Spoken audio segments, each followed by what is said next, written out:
নমস্কাৰ শ্ৰদ্ধাৰ ছাৰ-বাইদেউসকল বিদ্যালয় শিক্ষাৰ সৈতে সম্পৰ্ক থকা আপোনালোকৰ অসমীয়া ইউটিউব চেনেল ইনফৰ্ম হবৰ আন এটি ভিডিঅ'লৈ স্বাগতম জনাইছোঁ। আশা কৰিছোঁ আপোনালোক ভালে আছে। ছাৰ-বাইদেউসকল বিভিন্ন সময়ত প্ৰতিখন বিদ্যালয়লৈ অসম চৰকাৰৰ শিক্ষা বিভাগৰ তৰফৰ পৰা নিৰ্দেশনাসমূহ আহি থাকে আৰু আজিৰ এই আলোচ্য শিতানৰ জৰিয়তে তেনেকুৱা এটা বিশেষ নিৰ্দেশনাৰ সম্পৰ্কে আপোনালোকক অৱগত কৰাবলৈ চেষ্টা কৰিম আৰু এই বিষয়বস্তুটো ইতিমধ্যে মিছন ডিৰেক্টৰ সমগ্ৰ শিক্ষা তৰফৰ পৰা আহি পৰিছিল আৰু এখন জিলাৰ এখনি বিশেষ পত্ৰৰ সম্পৰ্কত আজিৰ এই কথাখিনি ক'বলৈ চেষ্টা কৰিম আৰু হয়তো এই পত্ৰখন যেহেতু এখন জিলালৈ আহিছে বা ইতিমধ্যে নিৰ্দেশনা জাৰি কৰা হৈছে সেই জিলাখনত, গতিকে আমাৰ ৰাজ্যখনৰ সকলো জিলাতে হয়তো এই যি ষ্টেপ বা এই যি কাৰ্যব্যৱস্থা সেই কাৰ্যব্যৱস্থা বিদ্যালয়সমূহে ল'ব লাগিব। আহকচোন সেই নিৰ্দিষ্ট পত্ৰখনলৈ আগবাঢ়ি যাওঁ। সেই পত্ৰখনত কি কথা উল্লেখ আছে? ছাৰ-বাইদেউসকল এইখনেই সেইখন পত্ৰ আৰু সেই জিলাখনৰ পৰা ওলোৱা আৰু সেই পত্ৰখনৰ আলমত ক'বলৈ চেষ্টা কৰিম আৰু এই অংশখিনিত উল্লেখ কৰিছে যে ছাবজেক্টত উল্লেখ কৰিছে বাউণ্ডেৰী ৱালৰ সৈতে নেমুটেঙা গছ ৰোপণৰ সম্পৰ্কত। অৰ্থাৎ আপোনালোকে জানিবলৈ সক্ষম হৈছে যে প্ৰতিখন বিদ্যালয়ে বাউণ্ডেৰী ৱালৰ লগত নেমুটেঙা গছ ৰোপণৰ সম্পৰ্কতে এই পত্ৰখন আহিছে।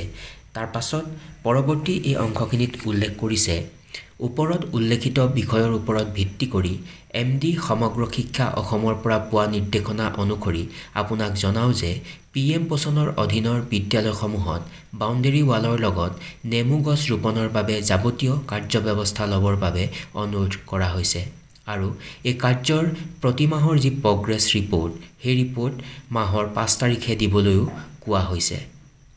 তাৰ পৰৱৰ্তী এই অংশখিনিত উল্লেখ কৰিছে অসম চৰকাৰৰ চিফ ছেক্ৰেটাৰীৰ নিৰ্দেশনা অনুসৰি বাউণ্ডেৰী ৱালৰ লগত নেমু পুলি ৰোপণৰ ওপৰত গুৰুত্ব দিবলৈ বিদ্যালয়সমূহক কোৱা হৈছে যাতে সেই নেমু গছে বিদ্যালয়খনক নেচাৰেল যি ফেন্সিং সেই ফেন্সিং দিয়াৰ সুবিধা প্ৰদান কৰিব, লগতে সেই গছৰ পৰা উৎপন্ন হোৱা যি নেমু সেই নেমু PM পোষণতো ব্যৱহাৰ কৰিব পাৰিব।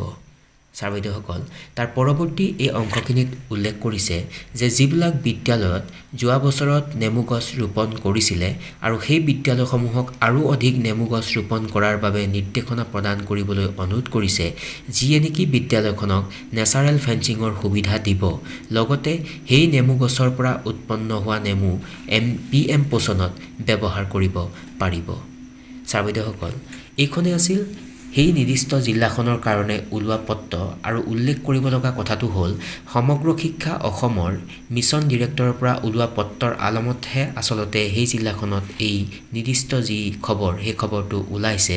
গতিকে হয়তো আপোনাৰ জিলালৈও এই পত্ৰ ওলাব বা আপুনিও এই কামখিনি কৰিব লগা হয়তো হ'ব পাৰে।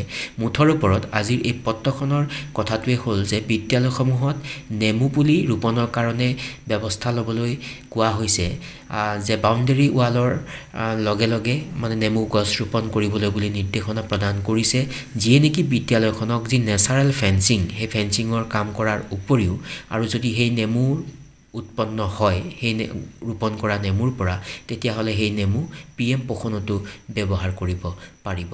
এইটো আছিল সেই বিশেষ নিৰ্দেশনাটো আৰু হয়তো আপোনালোকে এই বিষয়ে জানিবলৈ ইতিমধ্যে সক্ষম হৈছে বা বিষয়টো অতি গুৰুত্বপূৰ্ণ বুলি ভাবি উপস্থাপন কৰিবলৈ চেষ্টা কৰিলোঁ। বিভিন্ন সময়ত এনেধৰণৰ নিৰ্দেশনাবিলাক আহি থাকে। সকলো বিদ্যালয়ৰ বিভিন্ন কৰ্মব্যস্ততাৰ কাৰণে কেতিয়াবা হয়তো এই ইনফৰমেশ্যনবিলাক আপোনালোকে চাবলৈ থাকি যায়।